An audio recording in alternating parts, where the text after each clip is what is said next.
All right, good evening, ladies and gentlemen. I'm Joe. He's Nick. I hope you can hear me because just as we were just about to come on the show, my computer screen started freezing. So wave at me, Nick. Can you guys hear me okay? Yep, I can hear you. Okay, perfect. So I don't know what was going on. Anyway, I'm Joe. He's Nick. I'm in Ottawa. Nick's in. So look out. Come on, Nick. Yeah, I got was to going to say speed I'm it up not in there, Ottawa. Nick is not in Ottawa. Nick is in God's country, Rainbow Country. Rainbow As a matter of Country. fact, That's what they used to call it. it's almost as far from Ottawa as you can get in Ontario.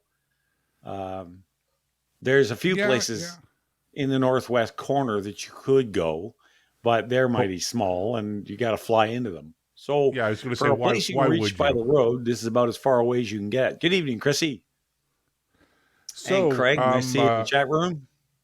Yeah, I was going to say something about do you remember there was a television show called Rainbow Country? No. Okay, so when you're finished after the show tonight, and this goes for our listeners as well, if you look it up, it's a television show. I think it was CBC. I can't remember, but it's called Rainbow Country, and it's set up in the the setting is in the area where you are, Nick.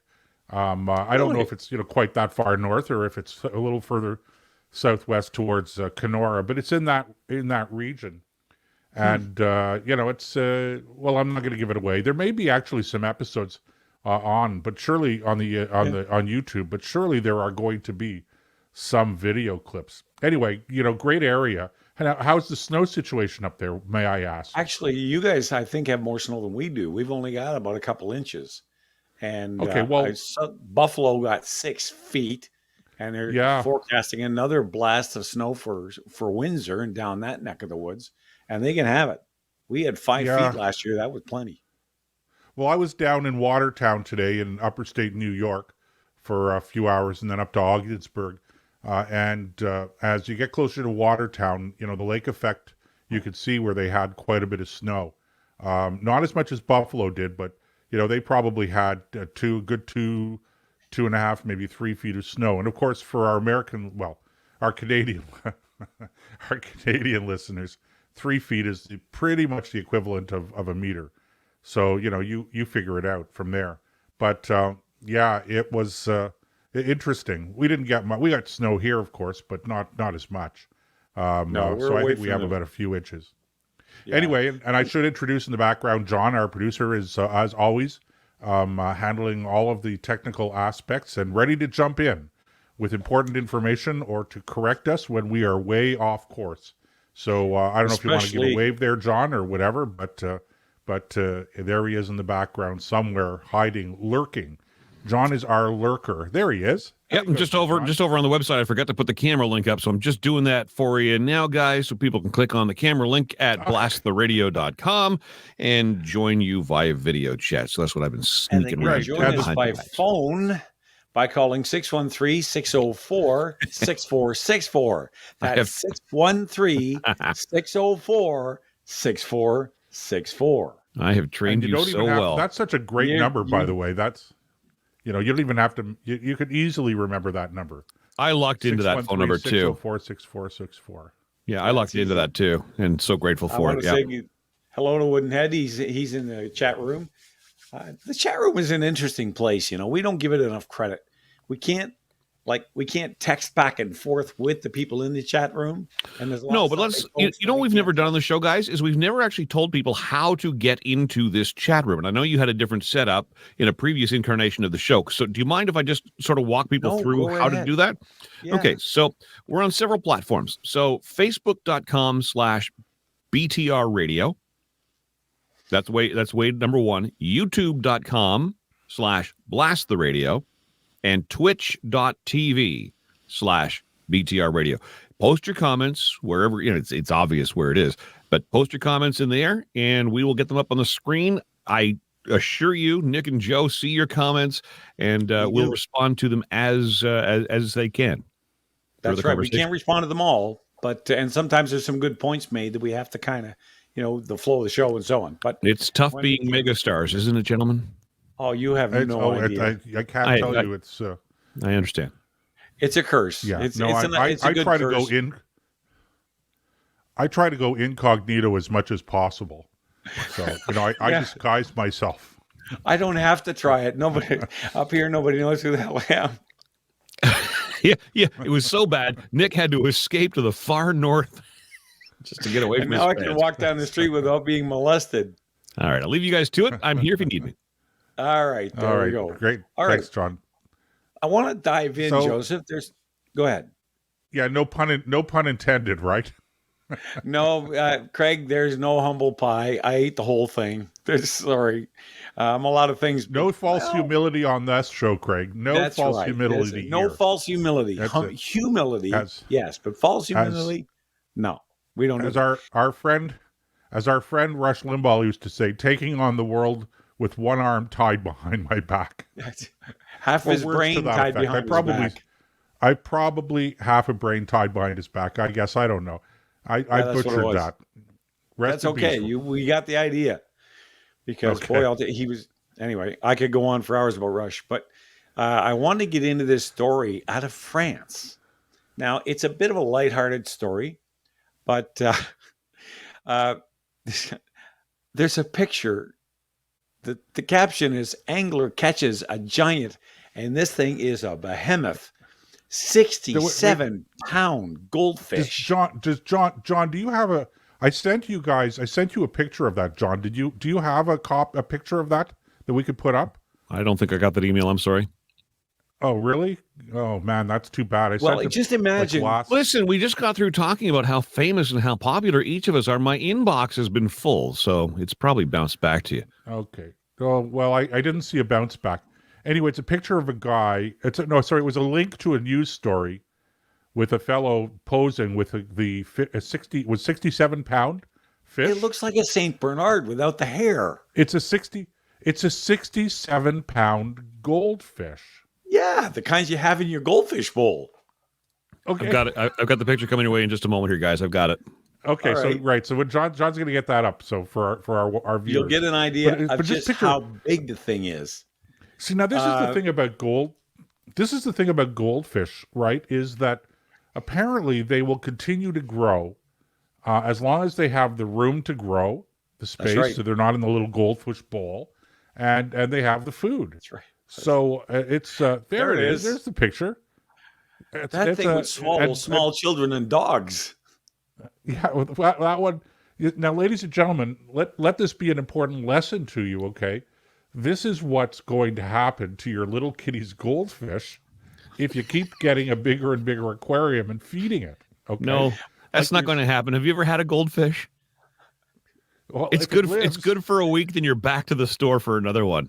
Well, if it lives, but I'm pretty sure I've related this story before, Nick. I didn't know anything about goldfish except for what you get in the store, like everybody else, right? But then a while back, more than a while back, probably going back, now that I'm thinking about it, it's probably going back about 30 years. So a bunch of buddies of mine, we were doing some nighttime diving practice, and we were looking for a place to do it secluded from anyone else or anywhere else. So we went up to this quarry that we knew, and we suited up. And jump into the quarry and turn on my flashlight. And, it's not too deep. I'm scuba diving, maybe about, 10, 15 feet deep. It's not very deep. And all of a sudden, I'm just surrounded by these goldfish. Okay, but they're not goldfish, like the half an inch or the whatever, the metric is, the 1 inch or the 2 or 3 centimeters or whatever that you have in your goldfish bowl. These goldfish were like, half a foot long, 6 inches, so whatever that is, 10 centimeters, 10, 11, 12, 15 centimeters long. And I'm really quite shocked by it, not to the point of panicking or anything, but I'm thinking, okay, these are goldfish? So afterwards, when we came up to the surface, we were coming out, I was asking them, and they said, yeah, that's some guy dumped his goldfish in the quarry. And I guess there were some people dumped goldfish in the quarry, and they were breeding in the quarry, and they were growing out of control. Now, 67 pounds, man, that's That's obviously out of a much bigger body of water. That's out of this world. But the point, when I first saw the story, I thought, okay, this is what happens when invasive species get into a body of water or into an ecosystem. They begin to compete with the native fish. In this case, excuse me a second.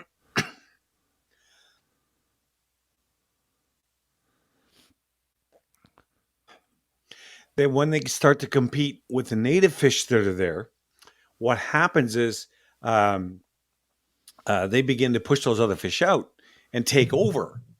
Well, the thing about France is France doesn't have a lot of natural lakes. It's got rivers, but it doesn't have lakes. And most of the lakes there are man-made. So there's no real native population within those lakes. But still, 60, what are you going to do with a 67-pound goldfish? This guy put it back.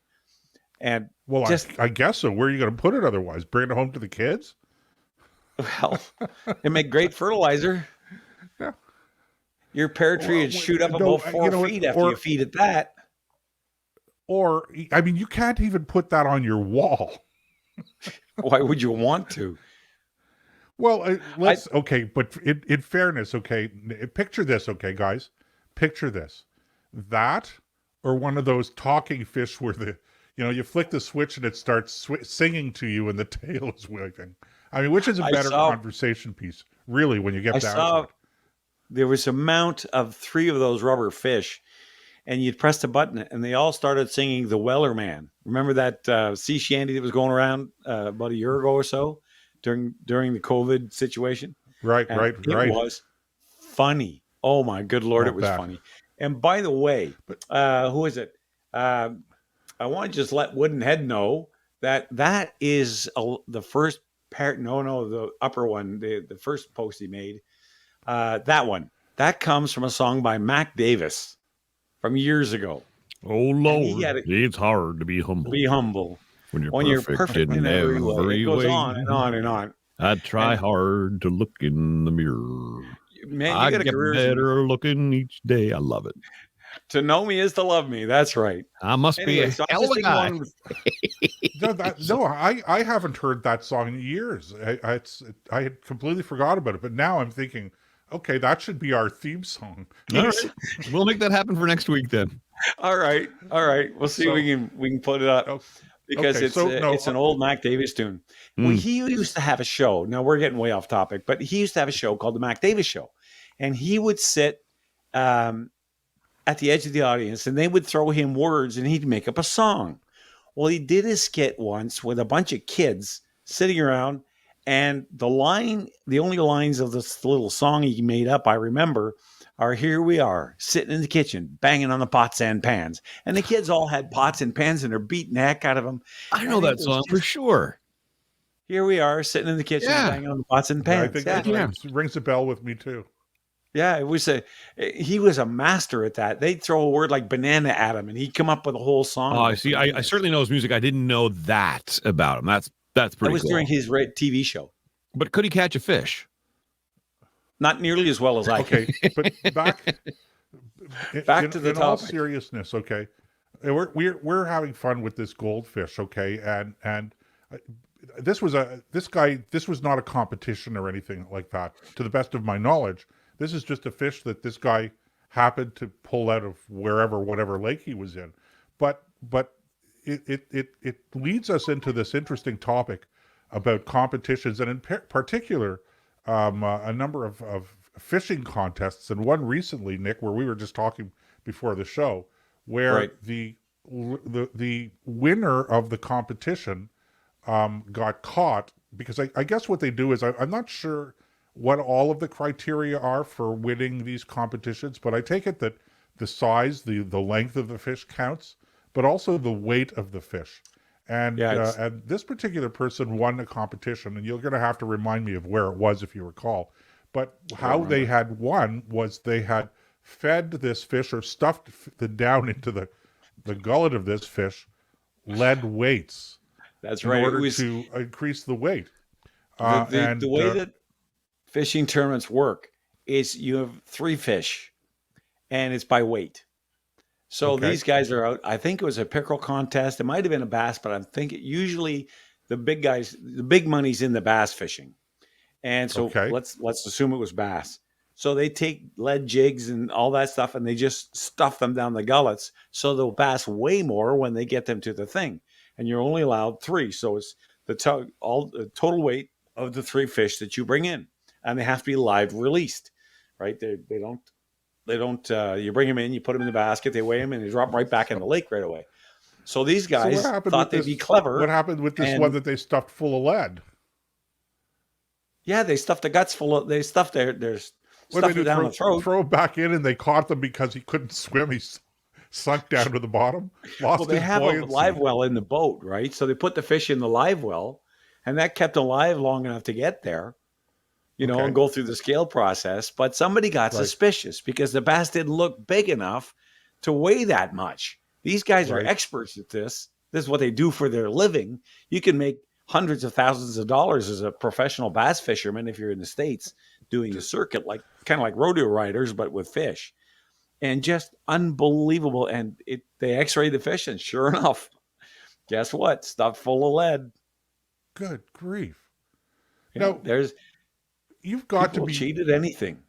Well, that's the thing this is just an indication of where we've gotten. And it's not just the problem of people cheating at anything, but it's people so desperate for recognition. I mean, look, we could spend the next 15 minutes or so of this segment poking fun at people who have made a career out of bass fishing and the bass fishing circuit. I mean, let's face it, okay, guys? I mean, I don't want to disparage or denigrate fishermen, okay? It's an interesting sport, and people do it for food as well, okay? But really, the bass fishing circuit, I don't know. I'm having a little bit of difficulty with that. I'm sorry. No, it's huge. It's the aquatic version of NASCAR. That is my understanding, and I had no idea about that. But when you're driving down the highway, sometimes you'll see a great big long boat that's pretty much flat with massive motors on the back. That's a bass fishing boat. And they will put them in the water, 150, 200 horsepower to get to the spot, because they'll come and pre-scout the lake 2-3 days before the tournament to find out where the fish are, what tactics work. There's a whole science to this. And it's $1 billion. Fishing in itself, when I say fishing, we're talking pleasure fishing. Not sport like fishing. Recreational fishing, not commercial salmon fishing, but that industry is $1 billion industry. Go to Cabela's sometime. Wow. The stuff they have on the wall in there, I could spend millions in that place. Nick, I've got a question, and I ask this as someone who is or has been a boater up until a couple of years ago. We sold our boat. Why is it a bass boat, not a pike boat or a sunfish boat or whatever? Because the tournaments are all revolving around bass. Ah, okay. You can use them to catch anything, right? I didn't assume the bass saw that and went, "Ooh, bass boat. That's for me." Okay. Hey, let's go over there. So, fair enough. Thank you. But I think what I find the most disturbing about this thing, it's not the sport. Okay, yeah, we're making light of it, or at least I am.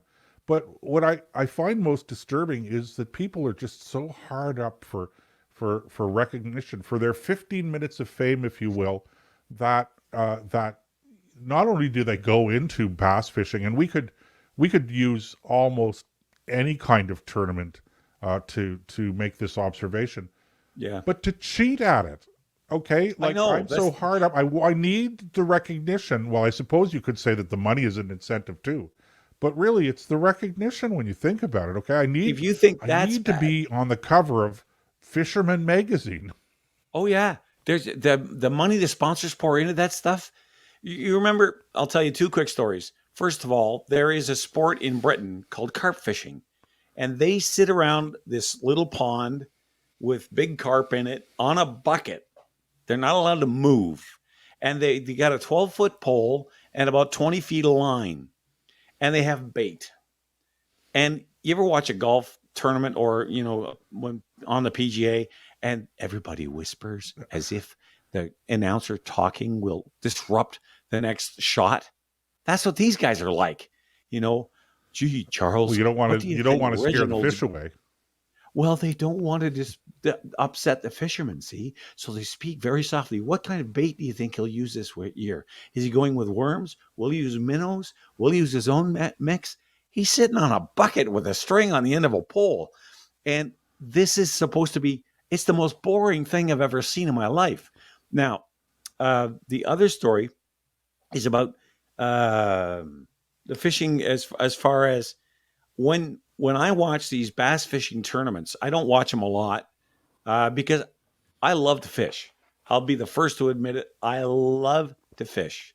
And, we were out this summer a few times. We got some nice smallmouth bass up here. But I also enjoy eating them too. But when you watch these guys, they're using a really heavy line, and they hook the fish, and that fish is in the boat in about 3 cranks of the reel. There's no they're fighting them, yeah, but and it's all about getting the fish in the boat. There's no chance for the fish to get away. Sometimes they do, but for the most part, and I really find that takes a lot of the fun out of it, because half the thrill is, am I going to land this thing? You don't want to play them so long they're exhausted and they die of when your muscles build up with that chemical. What's it called? I want to say lactate, but that's not right. Darn it, I can't think of what the name is. Anyway, where your muscles get tired and it's full of acid.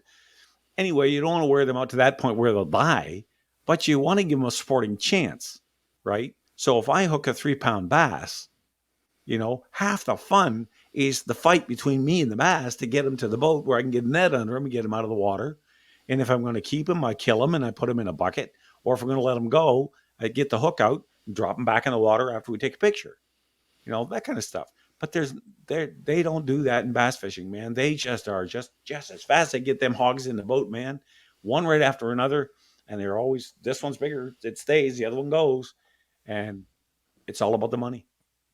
By the way, lactic acid is exactly the word you're looking for. Lactic acid is formed and accumulated in the muscle under conditions of high energy demand. That's right. I knew it was, that's why I said lactate. You were right there, man. You were right there.